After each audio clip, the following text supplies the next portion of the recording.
થોડા દિવસ પહેલા હું સમાચારમાં જોતો હતો, કોઈ બેન આપણે કલાકાર છે કિંજલ દવે ને, બ્રહ્મ સમાજમાંથી આવે છે, એ બેને કોઈ શાહ પરિવારમાં લગ્ન કરવાની સગાઈ કરી તો એમના બ્રહ્મ સમાજે આખા પરિવારને પોતાના સમાજમાંથી બહાર કરી દીધો. જોયું ને તમે? આજે આદિવાસી સમાજની આપણી બહેનોને તમામ સમાજના લોકો લઈ જાય છે.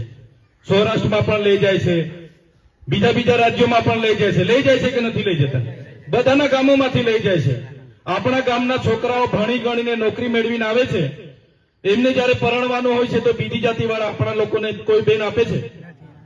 તમે એક બેનને વિદ્યાનગરથી એક ભાઈ લઈ આવેલો, કેટલી પોલીસ અહીંયા ઉતારી દીધેલી, કેટલા લોકો આવેલા, અમારી છોકરીને મારી નાખવાની છે પણ આદિવાસીને નથી આપવાની, એવું મારા નજર સામે લોકો બોલ્યા હતા. તો એક સમાનતાની ધારાની વાત થાય છે, યુસીસી ની વાત થાય છે, ને અમારા લોકો સાથે તો કોઈ રોટી બેટીનો વ્યવહાર નથી કરતું.